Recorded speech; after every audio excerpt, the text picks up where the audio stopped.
Hey folks, Jimmy here, aka Palette of the Dead. Welcome back to the channel and welcome to the latest issue of Warhammer 40k Imperium magazine.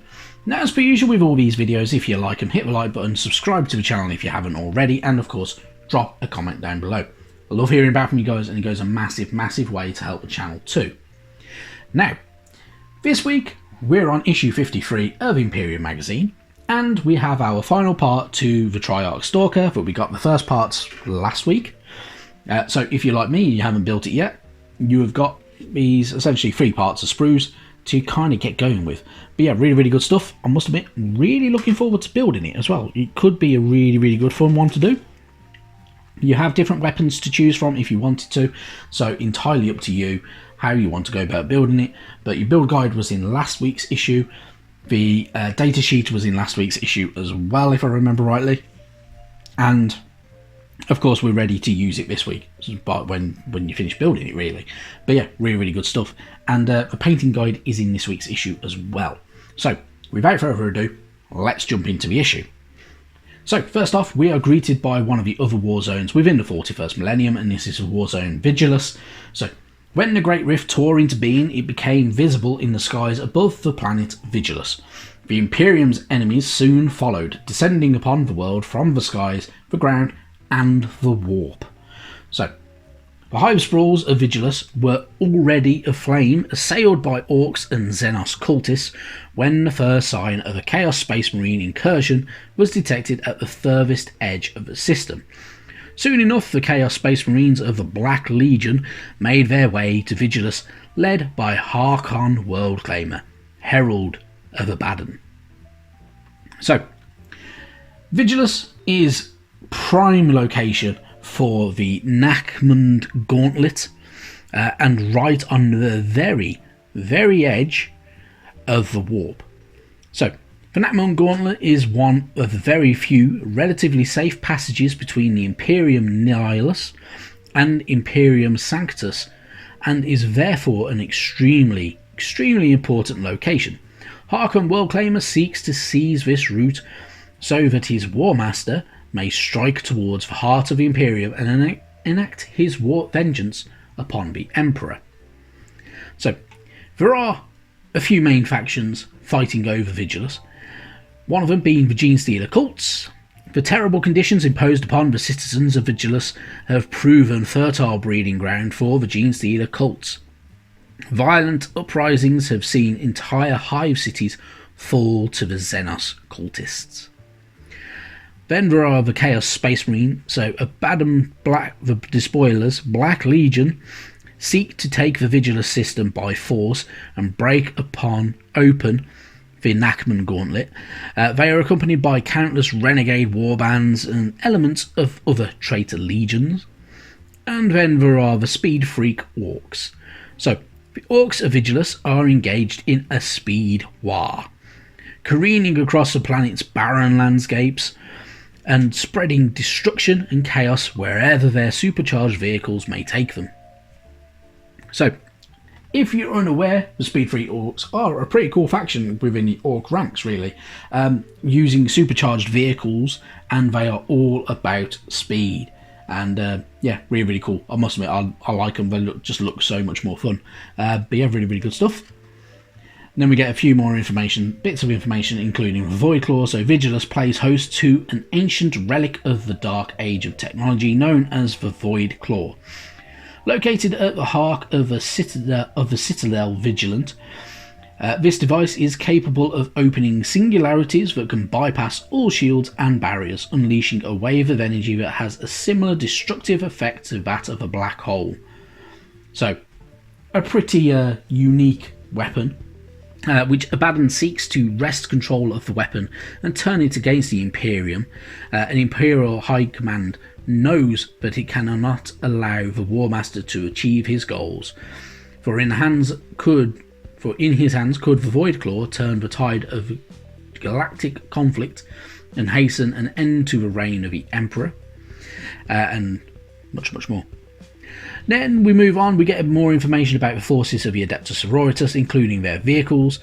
So, the Order's militant make use of many vehicles. Some function as mobile weapon platforms, launching destructive missile salvos, whilst others act as main battle tanks or transports for ferrying squads of battle sisters into the raging inferno of battle.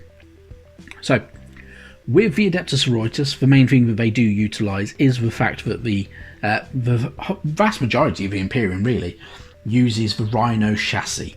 So the Rhino chassis is very, very standard, and this, in all honesty, it makes the weapon, the kind of kits, just you add an extra sprue or two to make the new weapons onto a Rhino box, really. But yeah, so really, really cool. So if you are utilising any of this, you do get some more information. So you get the immolators, which have that stained glass window on there as well, so it looks very kind of chapel-esque, and these braziers down the sides. And they also have these kind of these flamethrowers as well. There is the Exorcist, which has the kind of what it looks like a pipe organ, in all honesty, I'm not going to lie, which is a bank of missile launchers, and they also have this kind of cattle grid on the front, essentially, to kind of push through. There is the Castigator, which also has some kind of braziers down the side, but is their main tank, and is the main dedicated tank as well, so it is dedicated to just blowing the hell out of everything. And then there is the Rhino itself, which under the hands of a sister, we've got our Sisters of Battle, they do impose their iconography over it, really, and makes it look a lot cooler, in my opinion. Then they also utilise things like the Paragon warsuits. So these are piloted by Celestins. Paragon warsuits are amongst the Order's most prized assets. These heavily armoured walkers are swift and deadly, yet their machine spirits are notoriously difficult to tame, trusting only the most devout Sisters of Battle to pilot them. They can be equipped with a range of heavy guns and lethal melee weapons. And then we also have, moving on, we also have another story from the 41st Millennium, Slaughter in the Rift. Pretty decent, which is all to do with fires raging across the narrow expanse of the Nakamun Gauntlet, and have been already engulfed several Imperial worlds. On the industrial planet of Septum Verda, the Castellans of the Rift chapter find themselves beset by chaos cultists and hateful heretic Astrates. And the story is actually pretty decent. It's not a bad story at all, it's quite fun. And yeah, it's always nice to see a bit more kind of lore and history to do with good old 41st Millennium. Then we go more in depth with the Adeptus Sororitas, so one of the other orders, the Order of the Bloody Rose. The Order of the Bloody Rose are the embodiment of the Emperor's hatred for heretics, psychers and mutants. They wage wars of faith, not to save the innocent, but to slaughter the guilty by the thousand, for only in death can the vile be made pure once more. So, really, really cool. They have the kind of red and black armour, essentially, as well, which is pretty damn cool. Mostly kind of in red, and then the black cloaks. Makes them look really, really good. And I must admit, I do really like them. They're a really, really cool looking order of the Adeptus Sororitas. So, really, really good stuff. Then we've got our how to paint section for the Triarch Stalker. Entirely up to you how you want to paint it. The way these guys paint it is actually pretty smart. You will use a lot of lead belcher, in all honesty, if you are painting it this way. But it does look really, really good. It can work very, very well when you're using a bit of Norn Oil or Agrak Surf Shade, or even the Canaptech Armour Shade over the top of it. It can make it look really, really good. But yeah, entirely up to you how you want to go about doing it. But it can look really, really good. So, entirely up to you.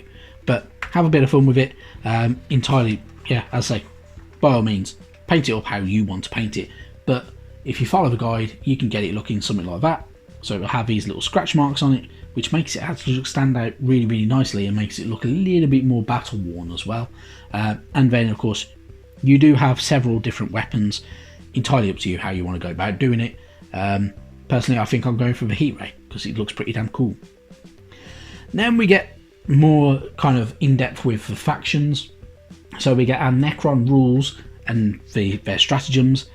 Entirely up to you how you want to utilise them, but of course they do use command points, which you earn gradually through battles anyway. Then we have our data sheet, so depending on which weapon you can use, you can change them over. So if you are using the Heat Ray, you can use it dispersed or focused, which changes its range and how kind of much damage it can do as well. So really, really good stuff. and a bit more interesting. But yeah, use it to your advantage if you are a Necron player, and you can also utilise the extra bits and pieces, including its quantum shielding and its targeting relay, depending on how you're using the Stalker. And then we get information about the battle for this week as well, which is the Claws of the Triarch. If you are playing this battle and you are playing the Necron forces, you will be utilising 1 Overlord, 1 Technomancer, 1 Plasmancer, 10 Necron Warriors, 5 Immortals, 2 Crypto Thralls, and your Triarch Stalker. Really, really cool stuff. If you are on the forces of the Imperium, you are utilising your Canoness, 7 Battle Sisters, 1 Repentia Superior, 3 Sisters Repentia, 2 Arco-Flagellants, 1 Penitent Engine, your Tech Priest Dominus, your Tech Priest Engine Seer, 10 Skitarii Rangers, and your 3 Cataphron Destroyers. Quite a mouthful. So a lot of units on the side of the Imperium, going up against some really heavy hitters in the shape of the Triarch Stalker, in all honesty. But really, really good stuff. Before we move on to what's coming next week, we do have a pull-out section. So, all to do with the Imperium, including the Fracture of Biel-Tan, and much, much more. A pretty cool one. So, it's not too bad, it's pretty damn good. So, this involves a lot of the Drukhari, and the kind of the Eldari as well, so the good old Space Elves essentially, and Space Dark Elves. Also utilises the fact that the Demons of Chaos, including Scarbrand, making his appearance, and the Mask as well, which is pretty damn cool, as well as some of the other forces of Chaos as well that pop up as well alongside them, and the leaders of the Eldari mentioned on there as well. Really, really cool stuff though, pretty damn good. On to next week though, we do get our final section of our Adeptus Sororitas. So we will get 3 more Battle Sisters, 2 more Sister Seraphim, Arco-Flagellant, and our Repentia as well. Issue 55 is more scenery, so we get the pipework and the additional bits to that. So from the looks of it, it's exactly the same as what we've had before. So kind of slightly disappointing. It'd be nice to see a bit more, but still not bad actually. It works out pretty well, especially utilising over bigger battlefields and utilising bigger battles. It's really, really cool stuff. So pretty decent, but kind of boring at the same time really, if I'm completely honest. But yeah, really, really good.